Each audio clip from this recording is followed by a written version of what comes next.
Hello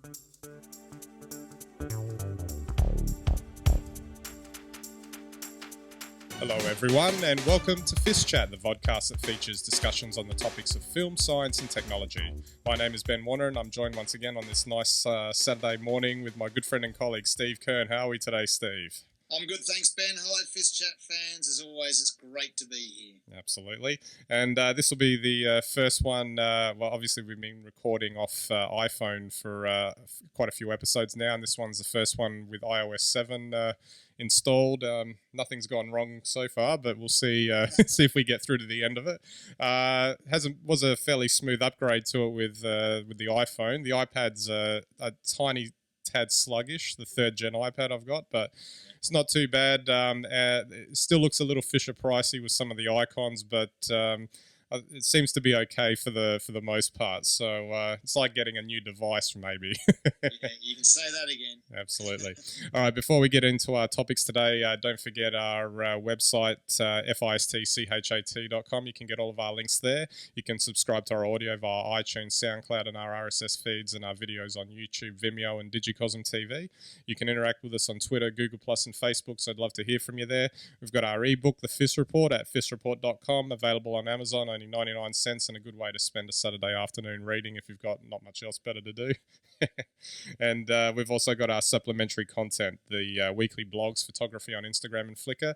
And please recommend us to anyone who you think may be interested in our weekly discussions on film, science, and technology. Now, this week's topic is about machine-to-machine communication, and it was from the ABC, some interesting innovations in technology. Machine-to-machine, or the Internet of Things that it is commonly referred to as, is when machines talk to each other, which, although is simple in concept, involves a significant amount of technical complexities on the back end. For machines to talk, sensors and communication modules are embedded within devices, enabling data to be transmitted from one device to another device through wired and wireless networks.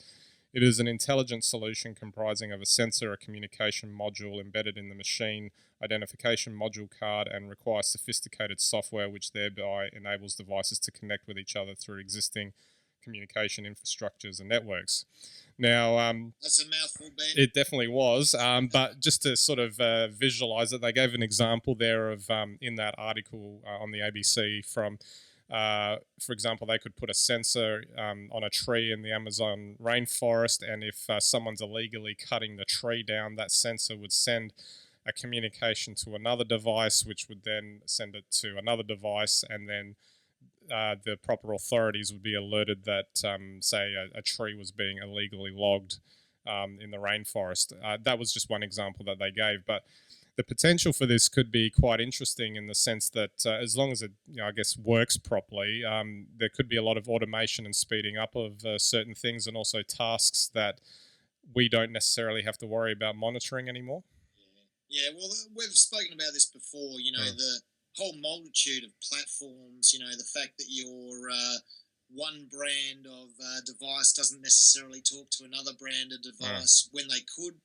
Email, as we've spoken about before, is universal.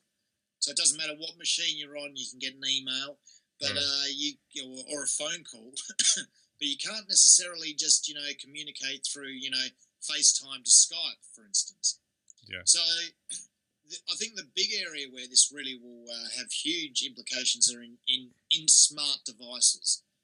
We've heard about the personalised smart device now, which is a communications device for humans, but machine-to-machine is huge. So when we look at electricity grids, and we're talking about having renewable inputs into the grid, or we're having, perhaps peak loads of power, the ability for devices within your own home that aren't required at that time to turn off is all part of this technology, and it will really revolutionise the way that we use our energy supplies, for instance. Yeah, exactly. But what about the proprietary nature of the way, say, companies, when they develop these things, you were mentioning, like, for example, on a consumer level, FaceTime can't talk to Skype. What about this is a more like an industrial level or business level? You can't imagine anyone that would be developing this, that they would want proprietary sort of ownership over the technology. And unless it's government, where they'd probably be more willing to sort of have it shared between however they want to set it up. You can't imagine two different companies wanting to sort of talk to each other on that if they've developed the proprietary software. But then it probably wouldn't be a good thing if there was just one company doing it either. No, well, that's right. That's what's so interesting about it. The internet, is based around a lot of IP. And, of course, everyone wants to protect their own IP. So it's very interesting then, to think that, by protecting your own IP, you basically fence it off and everything works within your little environment. Like, for instance, Microsoft Windows, but, you can't really, you might be able to boot side by side, but you can't run, for instance, stuff that's designed for another operating system on it. Yeah. And this is the same sort of situation. This, though, is the next big step in terms of technology, is getting every device to be able to talk to the other, because that really will bring big, big changes. And so you can imagine that maybe there will have to be some interface, and this is where the complicated software bit comes in, because software today for a device as an individual device is rarely complicated anymore because of our skills in programming. But to get two devices talking totally different languages to work together is a whole new ballgame. Yeah. And what about this concept of AI fitting into this? Do you think, obviously there doesn't need to be an artificial intelligence to make this work. It just, the devices or the machines just need to be programmed to do whatever it is they need to do. But say with the development of AI as well, and I think we've discussed AI before on FiST Chat, we have to be kind of careful if we start implementing that alongside with machine-to-machine communication, how that works. Well, that's right. And there'd be various levels of AI. There's one that can read how much charge there is in your car and decide that, you're not going to use the car in the next 6 hours. So use some of that charge in your car to power your house. Yeah. And then in the off-peak time, we'll recharge your car back up to full because you're not going to use it for the next 12 hours. That's one level of AI which makes sense, and you probably wouldn't have to worry about that much. But when, AI starts making decisions as to, how many days a week your fridge is going to work, and, that might be in the guidelines of a third entity which has nothing to do with you, and they're controlling devices inside your house, that's a whole new level as well. Yeah, absolutely. So just finally, it's an interesting concept, and I think we're becoming closer and closer to the future we've seen depicted in popular fiction and what's written and on TV and in film. That where machines are really going to become a larger and larger part of our lives from the sounds of it. Yeah, definitely, and that machine-to-machine communication is the next step. Everyone's sitting around disappointed that, the latest rounds of phones aren't the most magnificent phones ever, and that's because they're not truly smart devices. When they're doing things for you that you program in, and then they're taking care of your house completely while you're gone, or some other aspect of your lives, this is the next level. That's what will be amazing. Absolutely. All right, we'll move on to our news bites now, and our film news bite for this week from news.com.au. The film Escape from Tomorrow, a horror film shot at Disneyland in secret. I love this one. By all reasonable standards, Escape from Tomorrow shouldn't exist. Filmed in the shadows at 2 theme parks without permission. This is one smart, scary, and daring flick. Written and directed by first-timer Randy Moore, Escape from Tomorrow represents an example of what some film industry insiders call guerrilla filmmaking. Filmed on location at Walt Disney World in Florida and Disneyland in California without obtaining any film rights from the Disney company, Moore and his rebellious cast and crew shot snippets of what would become a dark, noir Sundance hit.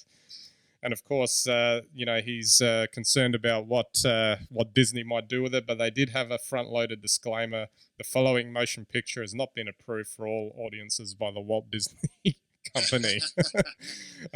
This is kind of interesting, and it should be interesting to see whether the Disney Company would allow it to be shown. Well, let me guess. If it turns out to be as successful as, say, Blair Witch, I imagine they will. Yeah, unless they decide to buy it, and exactly, which is what I sort of think that would probably happen if it's any good. Look, I guess the only concern here would be that Disney would feel that maybe they were endorsing a really rubbishy horror film. Yeah. I mean, I'd love to see this film. If it's any good, I'm sure they're going to endorse it and take a big slice of the pie because they got great distribution. Well, it's great. It's great advertising for them anyway, isn't it? It is. It's fantastic.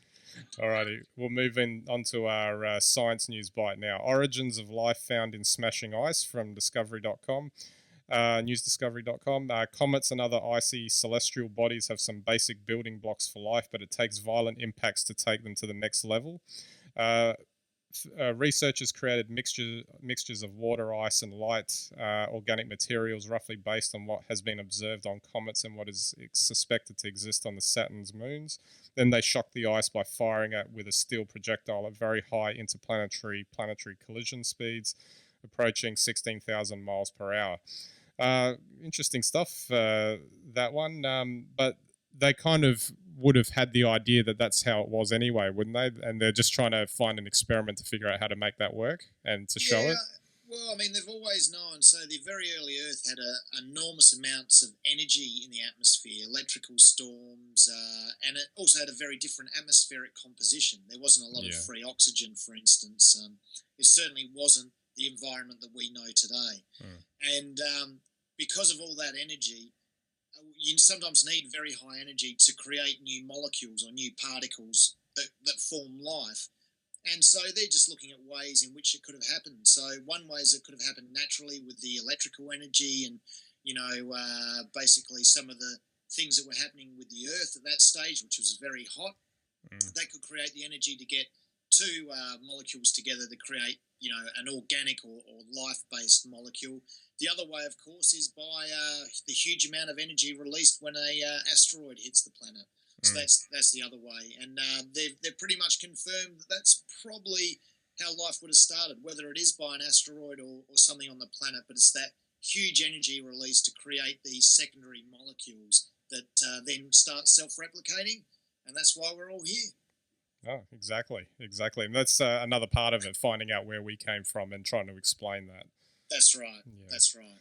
Alrighty, and finally our tech news bite. We don't do sport so much on FiST Chat, unless we're talking about drugs or something. But exactly. In this case, we've got some tech. NBA to use motion tracking tech from Discovery News. Stat geeks and hoop junkies, let the mouth-watering begin. The NBA and Stats LLC announced a plan to install motion tracking technology in every NBA arena beginning with the upcoming 2013-14 season.